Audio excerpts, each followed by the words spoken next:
Welcome to your broker admin, where we dive into the latest review outcomes, share practical tips in our Humpday Helpers, and feature special industry guest interviews to help you stay on top of the game. Whether you're flying solo or part of a team, we're here to help you streamline your processes and work smarter, not harder. Well, time for another episode of Your Broker Admin. But before we get into episode 77, here's this week's bonus history bite. On this day in history, June the 24th, we have a blend of education, regal and sporting trivia. In 1440, Eton College was founded in England by King Henry VI. My initial thought was, wow, that's old, until I realised the King's School in Canterbury was actually founded in 597 AD and still operating today. Just for context, the King's School in New South Wales was established in 1831. Then in 1509, Henry VIII is crowned King of England in Westminster Abbey, and we all know what a charmer he was.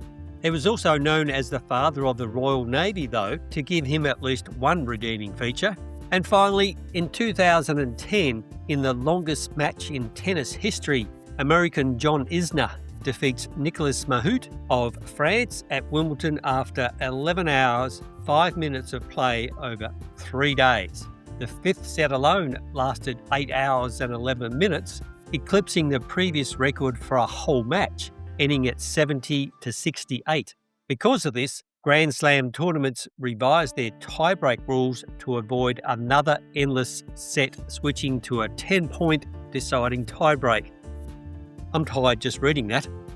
Moving forward to current day events, we'll kick things off with the reviews wrap-up, covering the week ending the 19th of June 2026, with interest savings continuing to accumulate, alongside more of those insightful client conversations. Then we'll move into this week's Humpday Helper, where I have a somewhat surprising LMI waiver update from Bankwest. I'm Rob Cummings. Thanks for listening to the show, and let's get this one underway before somebody changes the rules. In this week's reviews wrap-up, we take a look at outcomes from loan reviews completed during the week ending the 19th of June 2026. It was another quieter week this week, with just the 4 completed reviews, resulting in rate reductions and around $1,000 in combined interest savings.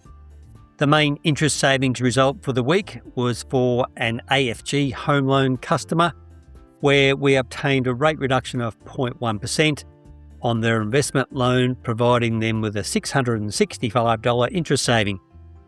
The other 3 were all small rate reductions, averaging around $140 in interest savings. The first of this week's conversations was with a client who has their home loan through ANZ. The loan was settled in 2024, and at the time the LVR was 90%, with an LMI exemption provided because of their occupation.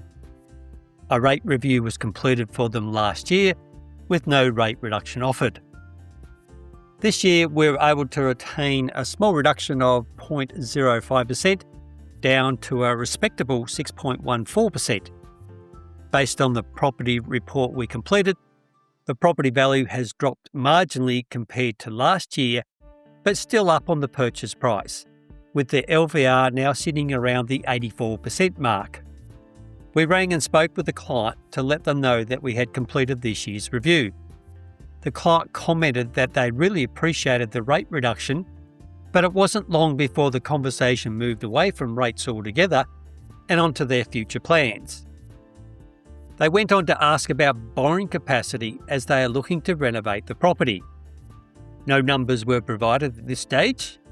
We spoke briefly about property values and LVR. They reconfirmed their occupation in respect to the LMI waiver. They believe the property should have gone up in value. It's in a tightly held area, fully detached home with a good footprint. We advised them that we would let the broker know about their requirements and get them to make contact to discuss further. They indicated they were going to send the broker their most recent financial information, which has improved since they bought the property. Although it was a longish call, it resulted in a solid outcome. By the end of the conversation, the client had committed to sending updated financial information through to the broker, with their position having improved since the original purchase.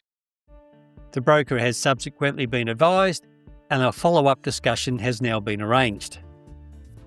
The other conversation was with a client who has an investment property loan through CBA, which settled in 2024 when they purchased the property. The broker completed that rate review for the client last year with no reduction offered.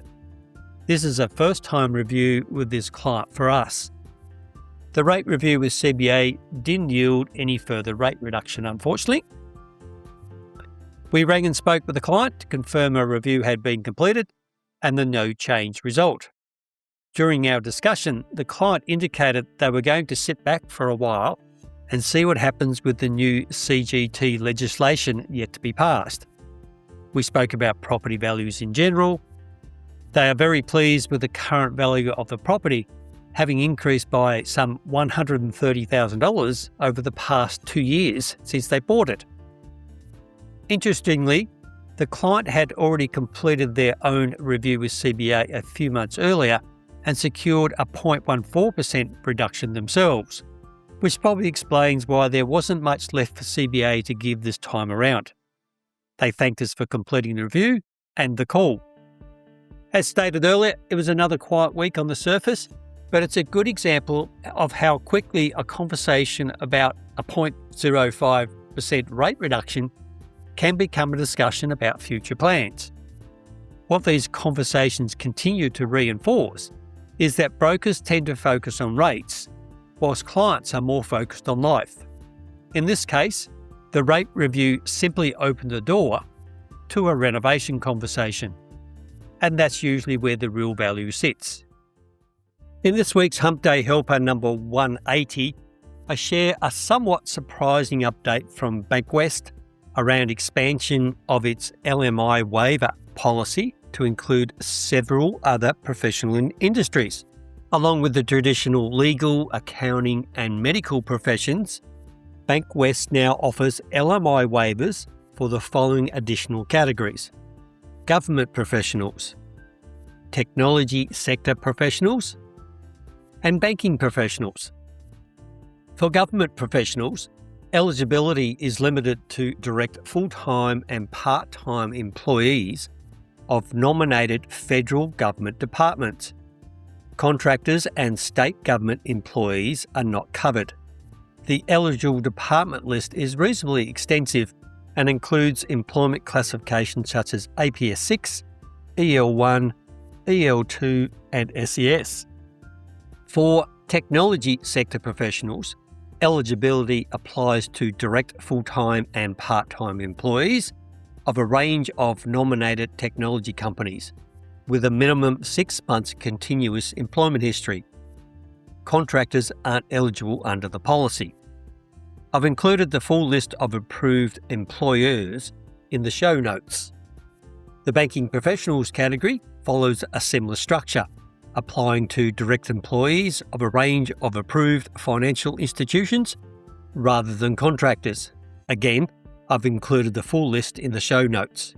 One important point to note is that pricing is based on the 80 to 90% LVR tier rather than the standard sub 80% LVR pricing. You'll find a complete list of eligible applicants in the policy section of the Bankwest broker portal under eligibility.